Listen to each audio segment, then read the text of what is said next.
50편 1절에서 9절 말씀 마지막 절까지 시편 51편 1절로 9절 한 절씩 말씀 받겠습니다. 강포한 자여 내가 어찌하여 악한 계획을 스스로 자랑하는고 하나님의 인자하심은 항상 있도다. 내 혀가 심한 악을 꾀하여 날카로운 삭도같이 간사를 행하는도다. 내가 선보다 악을 사랑하며 의를 말함보다 거짓을 사랑하는도다. 셀라. 간사한 혀여 내가 잡아먹는 모든 말을 좋아하는도다. 그러니 하나님이 영영이 너를 멸하시며 너를 취하여 내 장막에서 뽑아내며 생존한 땅에서 내 뿌리를 빼시려다. 셀라. 의인을 보고 두려워하며 또 저를 비웃어 말하기를 이 사람은 하나님으로 자기 힘을 삼지 아니하고 오직 그 재물의 풍부함을 의지하며 제 악으로 스스로 둔둔케 하던 자라 하리로다.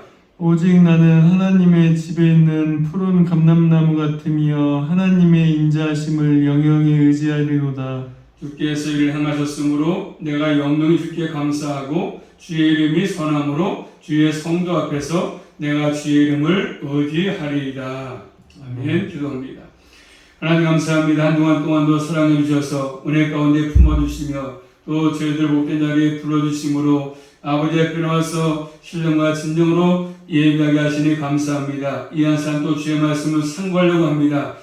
특별히 성령께서 진리의 말씀을 옳게 분별하게 하시고 깨닫게 하사 남은 생도 말씀이 우리의 신앙생활에 척도가 될 수 있도록 인도하시고 끝까지 주님을 사랑하며 또 주의 말씀 가운데 살아갈 수 있도록 우리 모두를 진리 가운데로 인도하여 주시옵소서. 이 한 시간도 주님께서만이 영광을 받아주시고 머릿속에 저희들에게 은혜로 충만하게 허락하여 주시고 한동안도 믿음으로 승리하게 도와주시옵소서. 예수 그리스도 이름으로 감사하며 기도 올리옵나이다.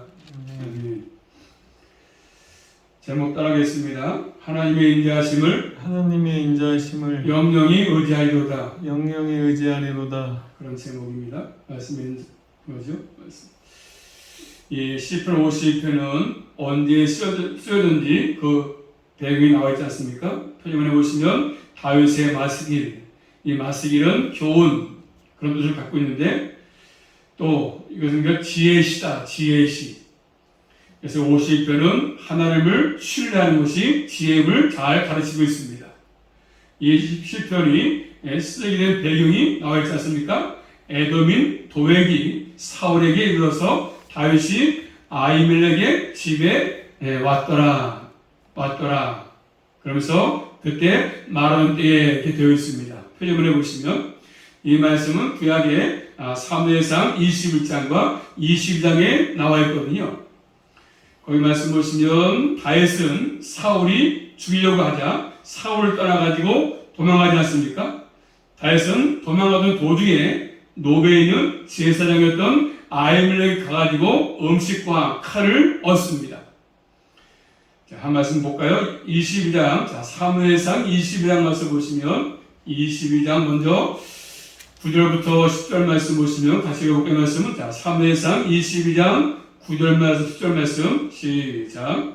때에 에돔 사람 도액이 사울의 신하 중에 섰더니 대답하여 가로되 이새의 아들이 노베에 와서 아히두베 아들 아히멜렉에게 이른 것을 내가 보았었는데 아히멜렉이 그를 위하여 여호와께 묻고 그에게 식물도 주고 블레셋 사람 골리앗의 칼도 주더이다. 그렇죠? 그 말씀 보니까 결국 도망했던 그 다윗이 제사장 아히멜렉의 집에 가서서 음식과 칼을 얻습니다.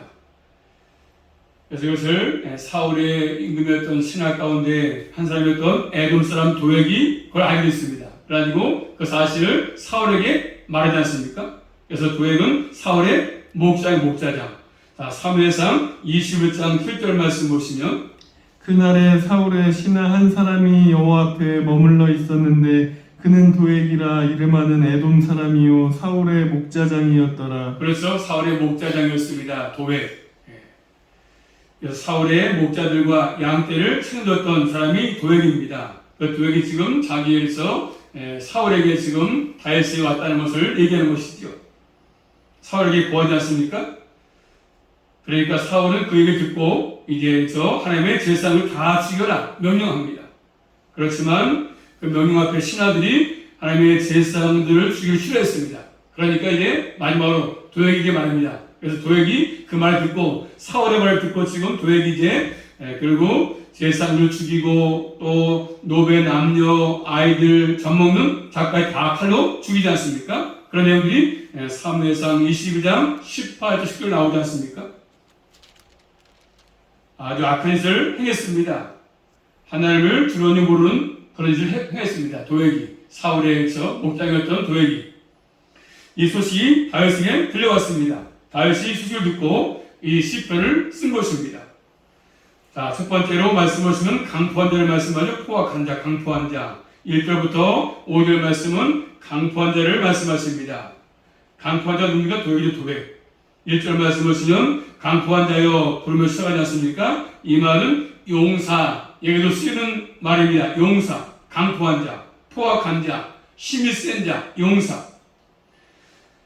힘이 있는 사람이지 않습니까? 그 힘을 아주 악하게 사용하는 사람이지 않습니까? 도액. 힘을 강하게 쓰는 자, 강포한 자. 이 강포한 사람에게 내가 어찌해서 악한 계획을 스스로 자랑하는가 말씀하십니다. 스스로 자랑하다. 이 말은 아주 교만한 태도를 가지고 있다는 뜻이거든요. 자신의 힘을 의지하고 아주 교만하게 굴고 있지 않습니까? 그 생각이 악한 계획입니다. 악한 계획, 악한 계획. 자, 시편 11편 3절부터 4절 말씀 보시면 여호와께서 모든 아첨하는 입술과 자랑하는 혀를 끊으시리니 저희가 말하기를 우리의 혀로 이길지라 우리 입술은 우리 것이요 우리를 주관할 자 누구리요 함이로다. 하나님께서 뭐라고 말씀합니까? 결국 악한 자랑하는 거, 악한 혀로 강포한 자, 하나님께서 그 혀를 끌어오겠다고 말씀합니다. 악한 자들, 강포한 자들, 그 혀, 악한 계획 갖고 있는 그 혀를 하나님이 끌어오겠다고 말씀해요. 자랑하는 혀, 악을 자랑하고.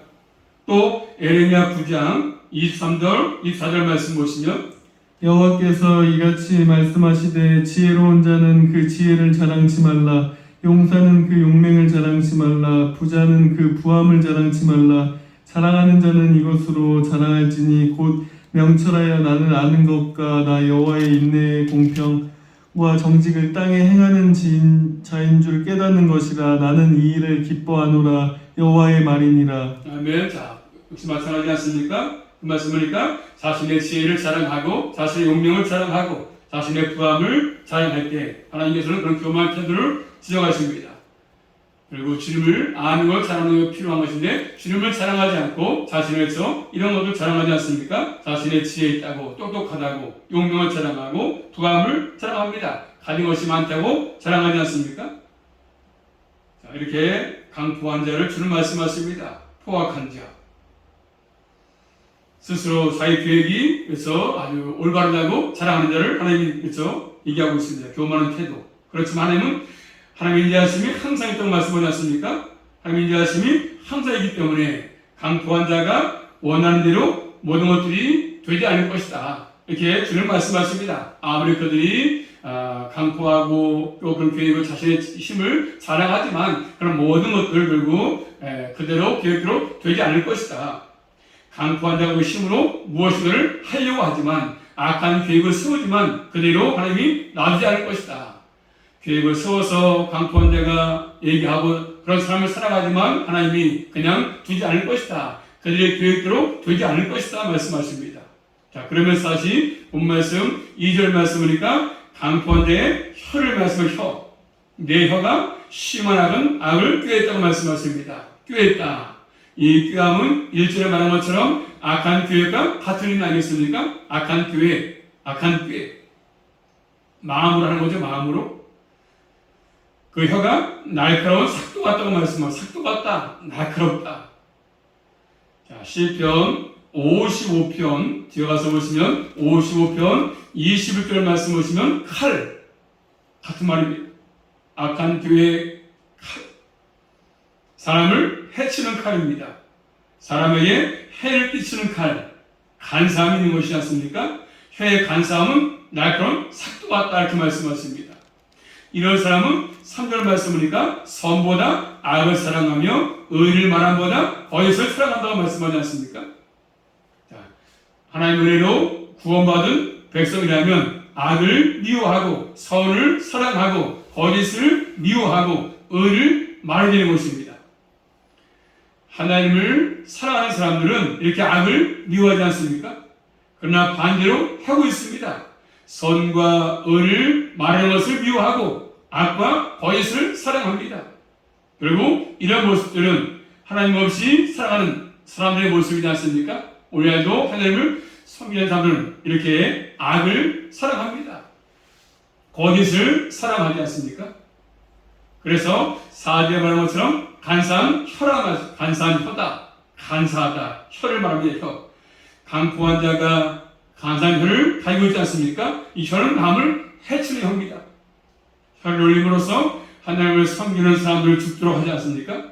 그래서 사울에게 알리면서 악한 계획을 가지고 도액이 자신의 이익을 챙기기 위해서 자신의 계획을 가지고 알렸을 것입니다.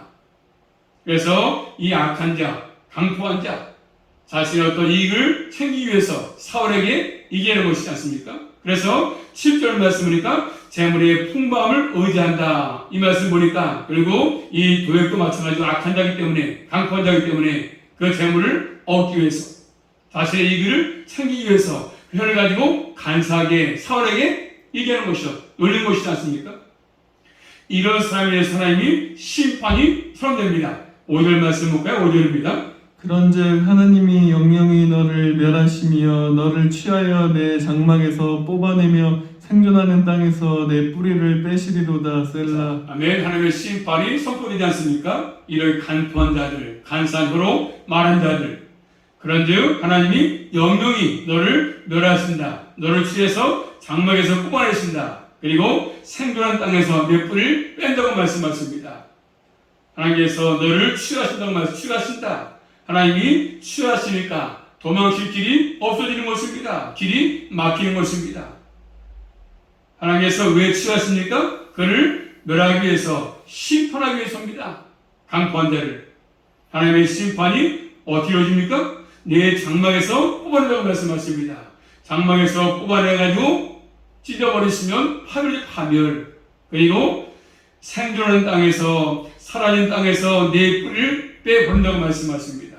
마치 나무가 땅에서 뿌리가 뽑히면, 그렇죠? 나무가 죽는 것처럼 죽은 나무 철저히 파멸된 것입니다.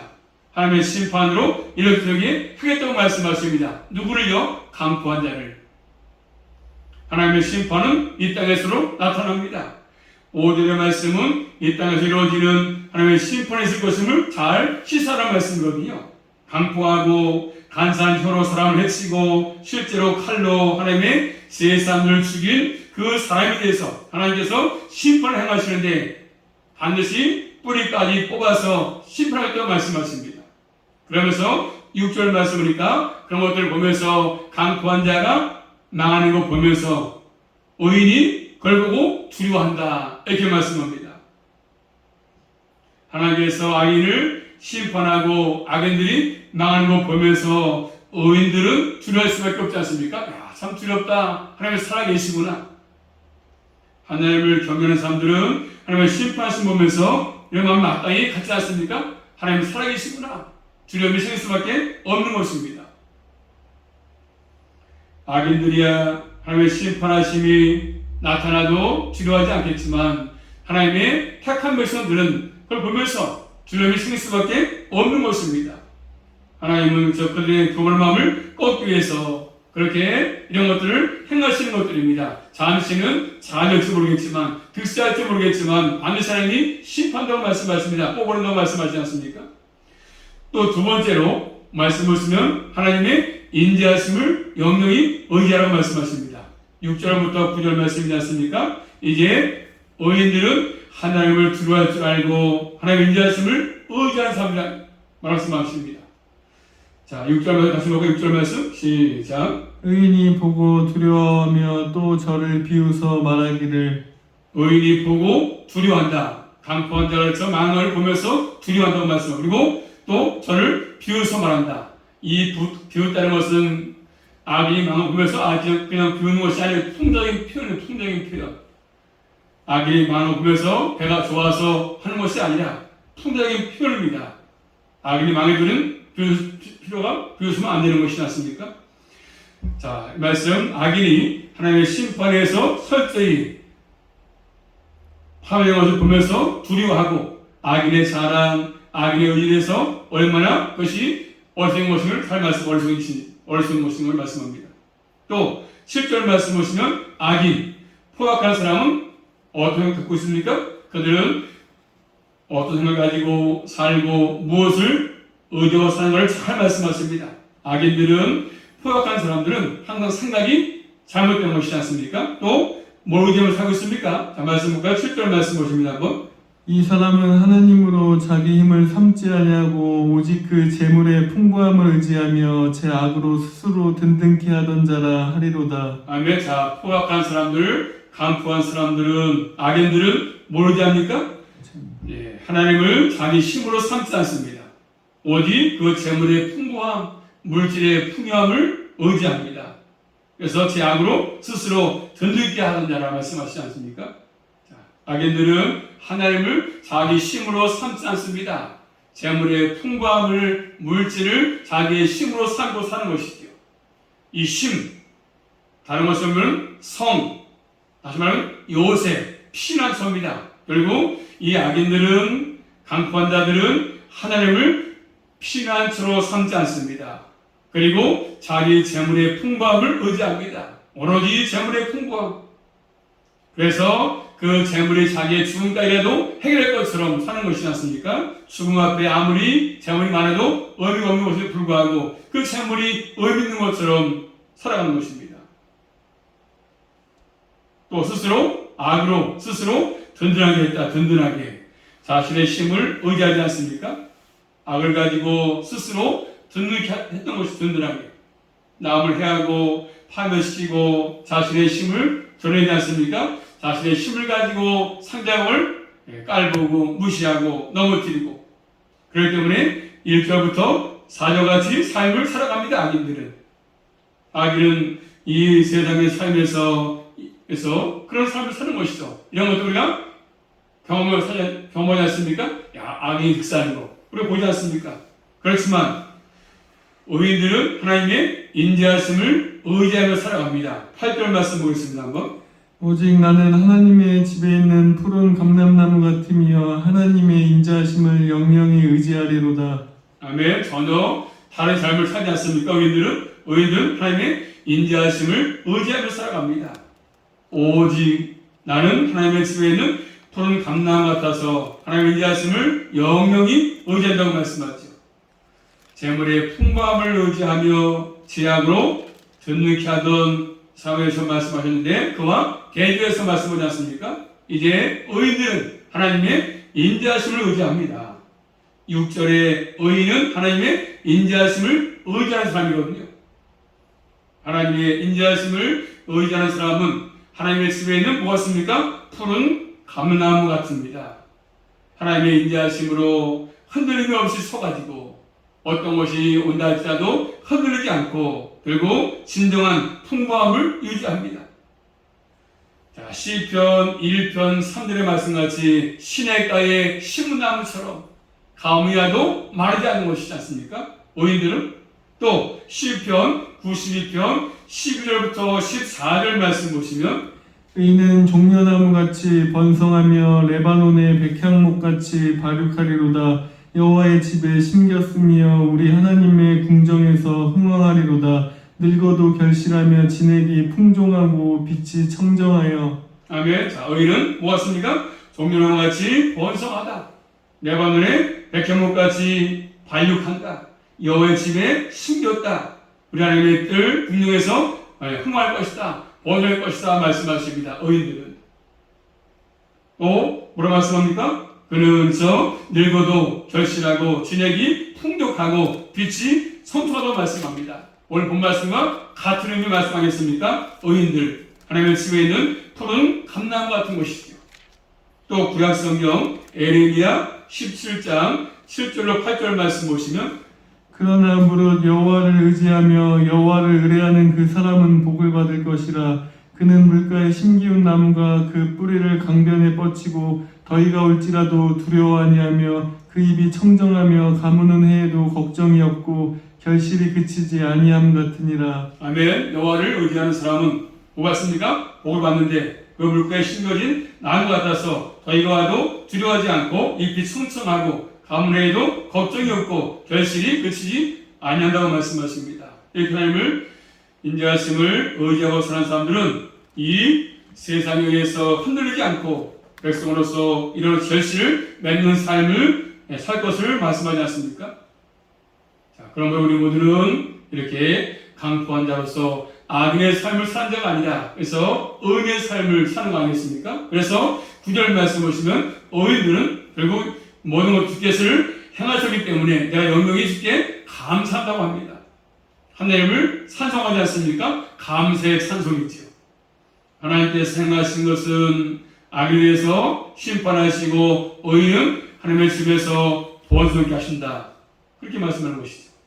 이렇게 행하시는 하나님의 이름을 선하십니다. 이름을. 그래서 주의 성도 앞에서 주의 이름을 바로 의지한다 이렇게 말씀합니다. 의지한다고 하면 뭡니까? 그분을 기대하는 것이죠. 그분을 신뢰하는 것입니다. 하나님의 이름, 하나님의 행하신 것들, 역사하심을 의미하는 것이죠. 그러므로 하나님의 이름은 이렇게 행하심을 통해서 드러나십니다. 하나님의 행하심을 기대하는 것이지 않습니까? 자, 다시 한번 정리해본다면 이 50별은 두 종류의 사람이 나오지 않습니까? 하나는 뭐죠? 강포한 자. 두 번째는 의인입니다. 의인. 이 두 사람은 모든 사람을 바라보도록 하는 관점을 제시합니다.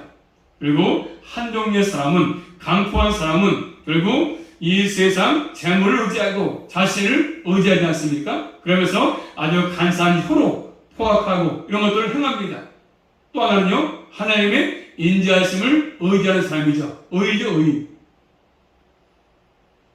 하나님 인자하심을 의지하며 사는 사람, 하나님 나라에서 풍부한 결실을 맺을 것을 말씀하십니다.